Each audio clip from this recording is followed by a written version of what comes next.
Hi, everybody, and welcome to week 13, where we talk about the relationship between gender and different forms of violence. And before we get too far into this, I just want to issue a brief content warning. This lecture deals with violence and to some extent with victimization, and I realize that can be a volatile or painful topic for many people, including quite likely some of you that are watching and listening to this.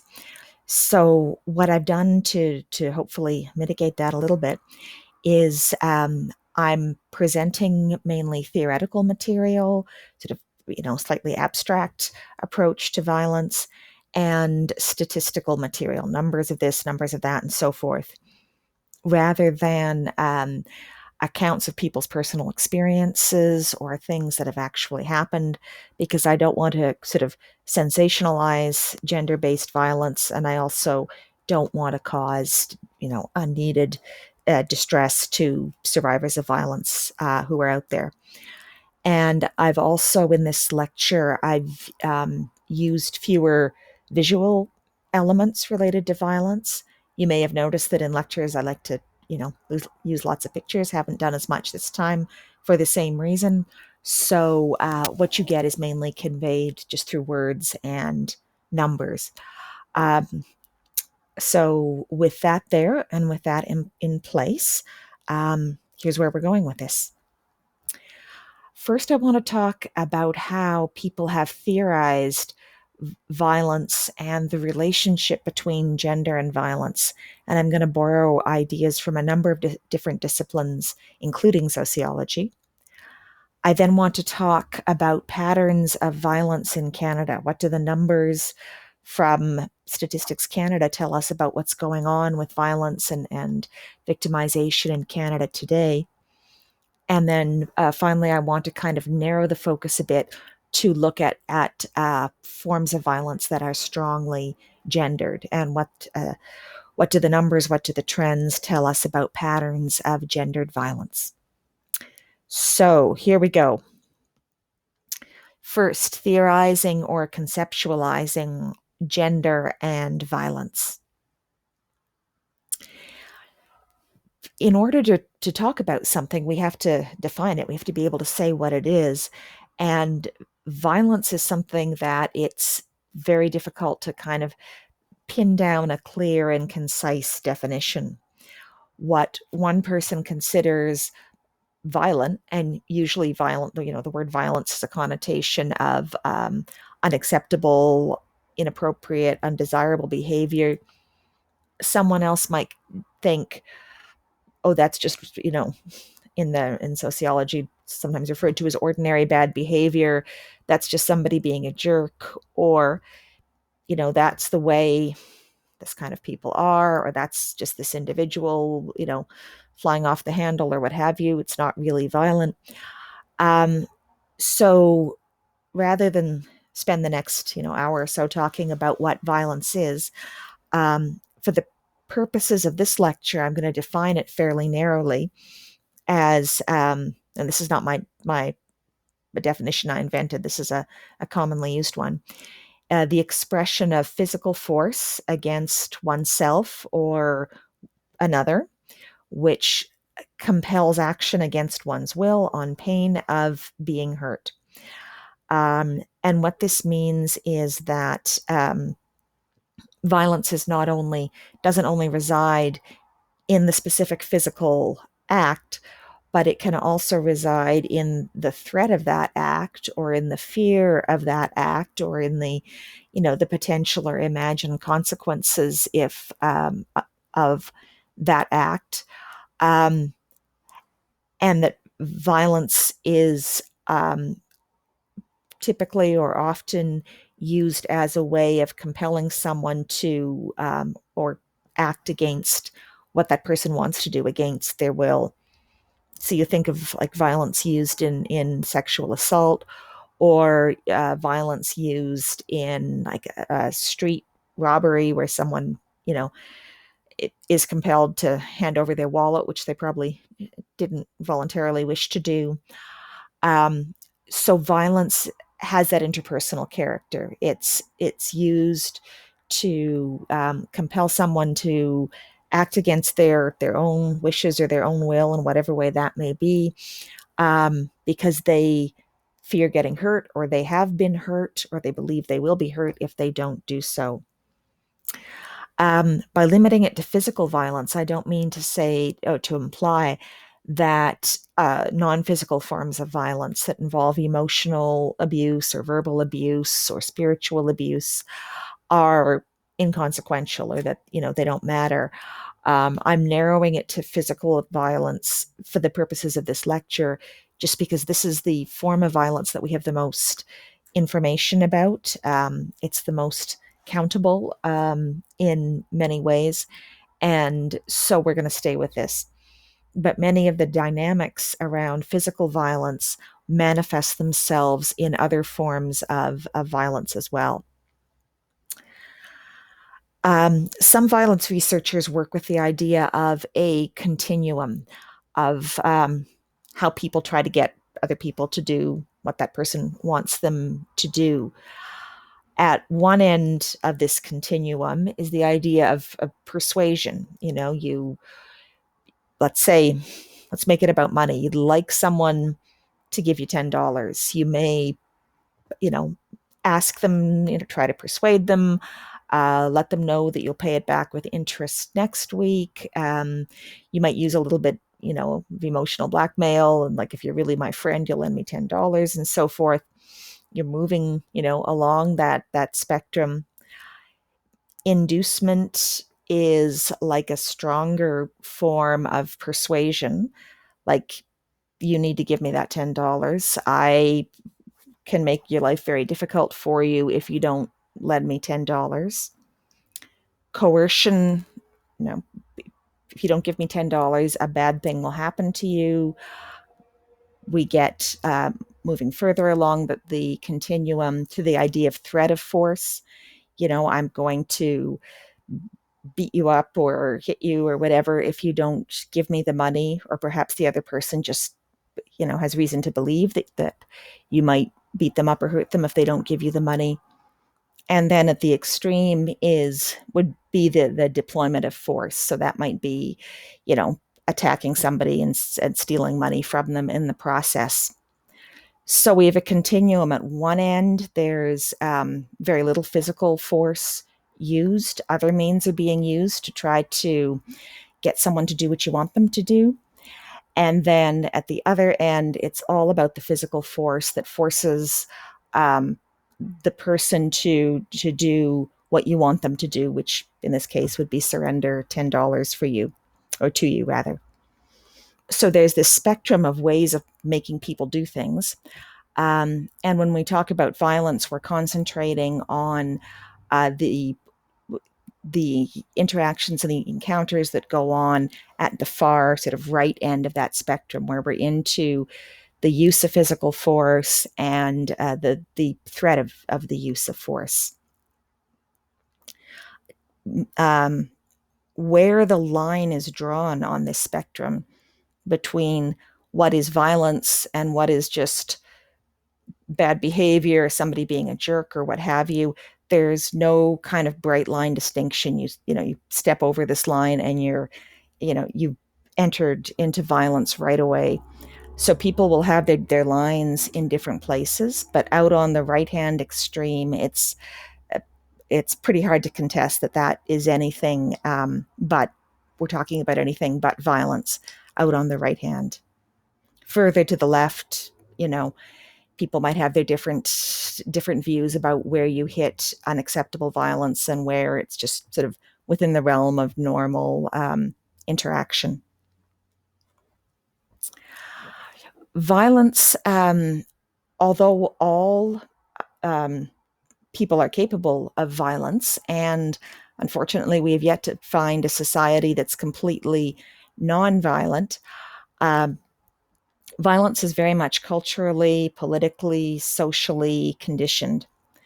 And political scientists, anthropologists, sociologists have spent a lot of time trying to figure out the conditions under which societies become violent, or under which, if you're looking at instead of a macro lens, the level of violence, starts to ramp up. I'm just going to use one example here. This is a political scientist and historian, Kleinfeld, who is trying to figure out why some nations have very high levels of violence, everything from domestic violence within homes to street violence to sort of armed military, paramilitary violence, and what types of states are most likely to have these things happen. And what she came up with was some interesting ideas about why violence seems to be so much a problem in what she calls states which are struggling democracies. So, states in which democratic institutions and the rule of law are not as stable or as strong as they might be otherwise. And this seems sort of intuitively obvious at first. What Kleinfeld does that I think is valuable is breaks down the sort of stages or the mechanisms of how this works. And I'm presenting this not because this is specifically relevant to gender-based violence, but because this is an example of how violence can be very much conditioned by things that are going on in the broader society. So Kleinfeld notes a kind of cascading effect of things in some of these fragile or struggling democracies that she studied. One is that politicians, in order to gain power, need the support of violent groups, whether these are paramilitaries or gangs or what have you. The politicians actually seek out the resources that these loosely organized, semi-organized violent groups can provide. As a result, there's pressure on police and courts not to prosecute organized violence. If this street gang is sort of known to be associated with this particular politician, the police and the courts are probably not going to hold them accountable for their violent acts against people. The next step, as crime and violence rises, because there's less, there's more impunity and less accountability, when this is going on, somebody's got to get scapegoated, and typically marginalized or impoverished populations are sort of scapegoated in the political discourse and the social discourse as being responsible for crime, violence, and insecurity, as a way of sort of deflecting from the role of weak politicians who've actually kind of encouraged or sought the support of groups with violent tendencies. So there's that deflection to, it's these people who are causing the problem. Middle classes, upper classes, those who can afford to kind of wall themselves off from rising violence, privatize their own security. You see the rise of gated communities and private security companies and so on and so forth. And they tend to put their support behind activities that target these scapegoats, police or military, directing state violence against these marginalized or scapegoated groups. And the upshot of all of this is that violence almost becomes normalized. It becomes pervasive. It's understood not just as something that happens in the context of a crime, but it's how you sort of deal with social problems or deal with any kind of problems. And in a society where this sort of unholy alliance between organized violence, politicians, and the widening gap between the middle classes and the more marginalized populations, where that all is occurring, you have a setting that's kind of ripe with possibility for violence to be present as an everyday phenomenon, not just as a kind of unique or abnormal or totally out of the ordinary criminal occurrence. Getting then to gender, when it comes to gender and violence, the million-dollar question, of course, is there a violent gender? Are men more violent than women? The answer is yes and no. On the yes side, it's pretty simple. The majority of perpetrators of physical violence, no matter how you count, you end up with this result, as well as the majority of victims of physical violence are male. So a boy or a man has a much greater likelihood of encountering violence either as a victim or a perpetrator than someone who's exactly like him, except female, might have. Um, at the same time, the answer is also no, because there's nothing like biologically encoded in males or carried on the Y chromosome that means that they're just programmed to commit more violence than women are. We know that gendered violence is very levels and rates of gendered violence vary a lot across cultures. And we even know what types of cultures or societies see higher levels of male violence, either against other men or against women. And this variability suggests this is not something essential or intrinsic to men. It's sort of set up by social and cultural conditions. Some of the phenomena that are linked to higher levels of gendered violence include, I could spend a lot of time on each of these, but I won't. Gender disparities in leadership in societies where the people who hold power, economic, political, religious, whatever, are all men and nothing but. You tend to see more gendered violence against women. Societies in which gender segregation is more pronounced, where men and women, boys and girls, rarely or never interact with each other or sort of come together institutionally as peers, go to school together or play together or work together. That's also linked with higher rates of violence against women. Societies in which women do not retain control over their own labor, whether that's because if they're working for money, their wages or income are appropriated by husbands or by fathers, or if they're in non-wage, non-income earning societies or households or communities, their work, whether it's agricultural work or work in the home or what have you, is appropriated and used by men. That condition of not really having control over the fruits or the benefits of your labor is associated with higher rates of gendered violence. And finally, the more hierarchy that you see within genders, often on the basis of age, where older men have a lot of control or power over younger men, older women, maybe mothers-in-law, have a lot of control or power over daughters-in-law, younger women. Those hierarchies within genders are also predictors of greater, higher rates of violence across genders, between genders. So we know, although men do predominate in terms of violence as perpetrators and as victims, we know that it's not just kind of biologically inevitable because we see how variable violence is within societies. And we also know that there are certain characteristics that make some societies more susceptible to gendered violence than others. So is there a violent gender? Well, yes, but also at the same time, no.